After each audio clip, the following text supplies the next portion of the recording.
Tellement de coups de queue qu'on pourrait s'éviter si l'on savait juste un peu discuter.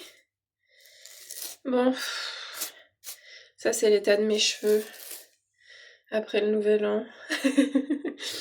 Et non, le thème de la vidéo n'est pas inspiré de faits réels cette fois-ci, simplement d'une réflexion que je me suis faite après le nouvel an. Je me suis dit, c'est fou le nombre de fois où les humains normaux, je suis désolée, je m'inclus plus dedans parce que j'ai trop analysé de choses pour pouvoir encore tomber dans ces pièges-là. Donc les humains normaux tombent dans ce piège de ressentir un truc et au lieu de prendre le temps de savoir ce qu'ils ressentent, agir directement avec.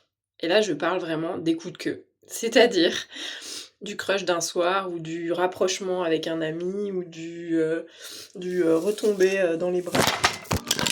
Tu vois, je parle de retomber, ça fait du bruit. Hein. Retomber dans les bras d'un ex ou quoi que ce soit. Et en fait, je me rends compte que, en fait, si tu prends juste 3 minutes pour clarifier ce que tu ressens à chaque fois que tu ressens un truc un peu hors de ta norme habituelle, eh ben non, ça va pas casser le mystère ou ça va pas briser des occasions. Non, en fait, ça va juste démêler des fils affectifs en toi qui vont faire que, au lieu d'agir comme ah bah je sais pas, j'ai couché avec elle alors que j'étais en couple avec lui, ou j'ai fait ci alors que je voulais pas, ou au lieu de te retrouver dans des embroglios où tu sais plus rien et où tu finis par t'inventer des excuses du genre ah mais j'étais bourrée, ou ah mais c'est normal, j'étais un peu triste, ou ah normal, c'est normal, je venais de plaquer mon mec, ou je sais pas quoi, enfin, on va toujours se trouver des bonnes raisons sociales. Ah non mais décidément ça veut pas, hein. Ça veut vraiment pas. Des bonnes raisons sociales pour... Moi je m'accroche, hein. Laisse tomber ma vidéo là. Pour ne pas faire d'introspection et pour consommer en fait la vie. C'est-à-dire on va consommer le moment qu'on va passer avec quelqu'un, on va consommer une relation, on va rentrer tout de suite dans le ah je désire, je consomme. Et en fait, je suis sortie de ce mode-là depuis un bon moment, mais on en sort par step en fait. Au début on commence par refuser des petites choses et puis ensuite on refuse des trucs qui sont beaucoup plus engageantes ou qui vont donner plus envie, et puis jusqu'à arriver à un stade où on arrive à refuser un truc dont même soi-même on a envie sur le moment, le corps dit oui, mais tout l'esprit dit bah c'est pas là que tu vas, évite de faire ça. Et en fait, j'adore ce processus, je trouve ça super intéressant parce que on sort du système désir repoussé, désir répulsion, qui régit à peu près toutes les règles sociales en fait, de ah je suis amie avec toi, ah bah t'as fait un truc qui me dégoûte, je suis plus amie avec toi, ah j'ai envie de toi, ah bah t'as fait un truc qui me semble nul, ou t'as agi comme ci ou comme ça, ah bah tu me dégoûtes, enfin ce truc-là, et même s'il est inconscient, régit beaucoup de nos relations. Et je trouve ça très intéressant de traverser ce processus, donc de sevrage de ces deux pôles que tout le monde trouve normal visiblement, et que moi je trouve pas du tout normal en fait. Une fois qu'on en est sorti, on se rend bien compte que ni c'est normal, ni c'est sain. Et pourquoi j'avais envie de faire une vidéo sur ce thème, que je vais encore poster sur un compte Insta artistique, donc ça n'a rien à faire là, et c'est pas grave. Eh ben, c'est tout simplement parce que je me rends compte que il y a vraiment... On croit, sur le moment, on croit qu'on va rater quelque chose si on va pas avec le désir du moment. Et en fait, si on a la sagesse de ressentir ce qu'on sent et de se placer correctement à l'intérieur de nous-mêmes, il se passe des choses beaucoup plus sensées. D'où la petite chanson au début, c'est que tu peux prendre 3 minutes dans l'introspection à te demander sincèrement, tiens, pourquoi je ressens une attirance soudaine pour cette personne, alors que je m'étais dit que j'ai pas du tout envie d'avoir des histoires en ce moment, par exemple, ou alors que je suis en couple, ou alors que cette personne je la connais depuis longtemps. Et se dire juste pourquoi, qu'est-ce que je ressens exactement? Est-ce que c'est de l'attirance, ou est-ce que c'est de l'admiration, ou est-ce que c'est une déception, ou est-ce que peut-être cette personne elle a changé, je m'attendais pas à la voir comme ça si je la connais depuis longtemps. Et puis le fait de la voir différente, ça m'a un peu déstabilisée, et du coup je me réfugie dans l'explication simpliste de vu que je suis un peu déstabilisée, ça doit être du désir. Ou alors il y a les deux. Il y a un peu de déstabilisation et un peu de ah, elle a changé, mais elle a changé en bien, elle se respecte plus. Du coup, je suis plus attirée qu'avant. Et en fait, je trouve ça vraiment, ça peut vraiment changer beaucoup de choses parce qu'une fois qu'on est passé à l'action avec une personne, qu'on est vraiment, voilà, qu'on s'est approché, euh, il y a un processus chimique qui va se passer, qui va faire mentir notre cerveau sur nos vraies volontés et ce qui va manipuler notre esprit et tout notre corps et toute notre vie, hein. C'est comme ça qu'on se retrouve en couple avec quelqu'un qu'on n'aurait jamais dû être en couple. C'est comme ça qu'on se retrouve des fois avec des gosses faits avec quelqu'un avec qui on n'aurait jamais dû faire des gosses.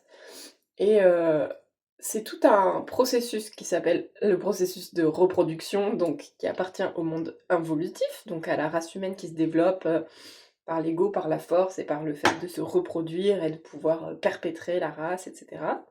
Et en fait, on n'en est plus là. On n'en est plus là parce que maintenant, l'idée, ce serait de développer notre conscience assez fortement pour qu'on soit libre de beaucoup de choses, pour qu'on se sente libre réellement. Parce que personne sera contre moi si je dis on fait des gosses pour les amener sur la Terre, alors qu'on sait très bien que sur la Terre, on gagne mal sa vie, on rencontre des êtres qui ne font pas forcément que du bien, on vit des choses extrêmement difficiles, on se fait exploiter, si on n'est pas tout en haut de l'échelle sociale, on se fait exploiter. Si on est tout en haut, on est seul à crever et on est toujours dans des rapports de force avec les autres. De toute façon, cette incarnation comme ça, reproductive, un peu automatique humaine, elle n'apporte pas du bien-être. C'est pas vrai. Elle n'apporte pas une paix d'esprit stable. Éventuellement, tu vas vivre des moments de joie, mais tu auras exactement le contrepoids en moments de merde, quoi. Et pourquoi je parle de ça? Parce que sans aller jusqu'à la reproduction, il y a vraiment un phénomène où quand on vit des ressentis envers quelqu'un, je trouve que ça peut vraiment changer toute ta vie, en fait. C'est 3 minutes d'introspection où tu te dis, c'est quoi que je ressens réellement? Est-ce que c'est de la mélancolie? Est-ce que c'est de la tristesse? Est-ce que je suis restée un peu trop seule ces jours-ci et du coup j'ai besoin de combler? Et en fait, ça n'empêche pas de vivre le truc après d'ailleurs. Mais si tu le sais, si tu dis à la personne sur qui tu crushes par exemple, ou sur qui tu as une attirance soudaine que tu comprends pas forcément, si tu es capable de le dire tel quel, bah vous êtes deux adultes consentants à décider ce que vous en faites. Mais si tu le dis pas tel quel, si tu dis un truc qui est un peu à côté, l'autre il comprend ce qu'il peut comprendre avec ses filtres, à partir d'un truc que tu as dit qui n'était pas exactement ce que tu ressentais, parce que t'as pas pris le temps de vraiment mettre les mots justes. Et donc ça crée un décalage déjà. Donc l'autre il comprend un truc différent de ce que toi t'as dit. Et puis il va répondre un truc avec un peu de chance, un peu différent de ce qu'il sent réellement. Et puis toi tu vas comprendre un truc. Et en fait, ça va faire une espèce de magma émotionnel-affectif. Et tu t'en ressors jamais de ça. Quand je dis jamais, c'est-à-dire que même si vous avez une histoire qui dure quelques jours ou quelques semaines, ou quelques années, euh, et que cette histoire se termine à un moment donné, que vous y mettez fin, même si après vous avez une conscience énergétique, que vous essayez de mettre fin énergétiquement, que vous coupez tous les liens, que vous faites ça propre, il reste une histoire, il reste quelque chose. La personne, elle a été proche de toi, le cœur de la personne, tu l'as vu. Et il y a eu quelque chose. Et ça, tu peux pas le nier. Tu auras beau dire non, ben c'est du passé, ça n'a plus d'importance, etc. Tu l'as vécu, ça a existé. Et ça a eu un impact sur ton corps. Et donc même si tu peux rétrograder et si tu te débrouilles bien énergétiquement, tu peux finir vraiment aligné, l'impact que ça a eu sur cette relation avec cette personne, celui-là, cet impact-là, il changera pas. Il est là dans toutes les mémoires, même si c'est des personnes extrêmement conscientes avec qui tu vas faire un processus de détachement, etc. Même dans le meilleur des cas, il y a une histoire. Et donc l'idée c'est, est-ce que ces 3 minutes d'introspection, elles te valent pas quelques mois ou quelques années d'embroglio émotionnello-affectif où tu as l'impression de nourrir tes besoins et de nourrir les besoins de l'autre en même temps, mais en fait, c'est jamais vraiment nourri parce que l'autre n'est pas là pour nourrir tes besoins et tu n'es pas là pour nourrir les siens. Fondamentalement, tu n'es pas là pour ça. Tu es là pour le faire évoluer, pour lui montrer des choses, etc. Mais on sait très bien que cet élan d'amour premier, il est là que pour créer une accroche. Et dans cette accroche, il y a deux choses. Il y a l'accroche involutive, qui est là pour simplement te faire croire que c'est l'amour de ta vie et que tu veux des enfants. Je vais un peu au raccourci. Et tu as une accroche, bon, tu as d'autres accroches évidemment, tu as l'accroche mentale aussi de: «Ah tiens, hein, ça peut être bien aussi de vivre en couple, d'être casé, enfin», tout ça. Mais, et il y a aussi l'accroche évolutive. Donc ça, c'est les 2 accroches involutives qui vont vous garder ensemble et vous voilà, et vous demander des processus pas possibles pour pouvoir vous séparer, sereinement derrière. Ou alors, tu as, des accroches, plus évolutives, c'est-à-dire: «OK, j'ai rencontré cette personne et qu'est-ce qu'elle me fait? Qu'est-ce qu'elle me fait vivre? Qu'est-ce que je vis? Qu'est-ce que je sens? Pourquoi son attirance envers moi, ça me fait ci, ça me fait ça? Ou pourquoi mon attirance envers elle, ça me fait vivre ça? Nin et cetera».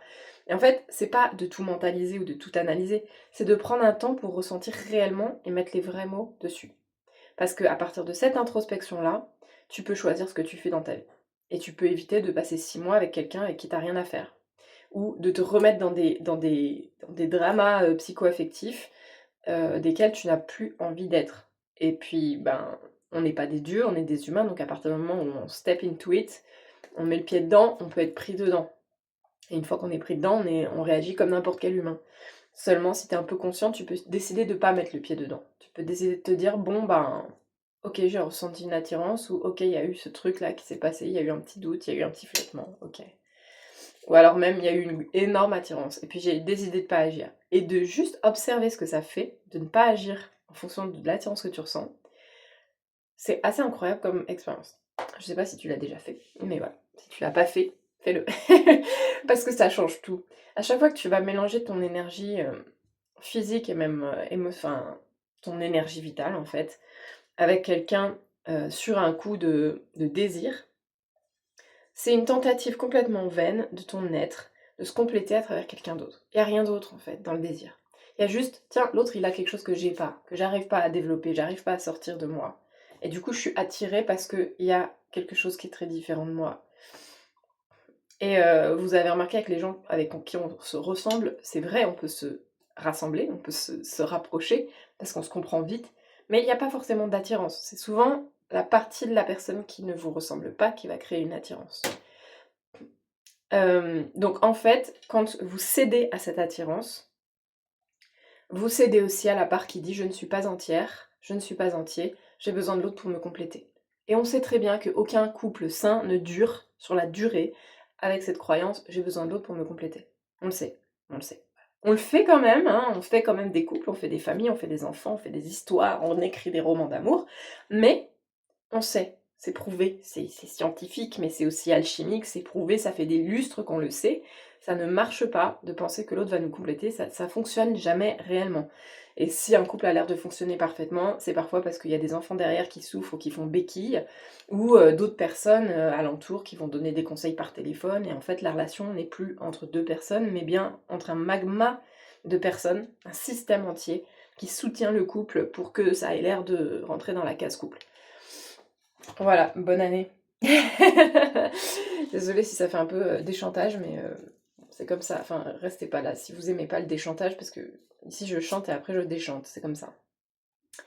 Je vous souhaite une bonne année quand même, et sachez que rester seul, c'est rester en connexion avec votre énergie, c'est rester en conscience, de qui vous êtes et de ce que vous voulez être, c'est rester axé sur vos projets et vos désirs, de réalisation de soi et pas de désir de possession de quelque chose ou de quelqu'un.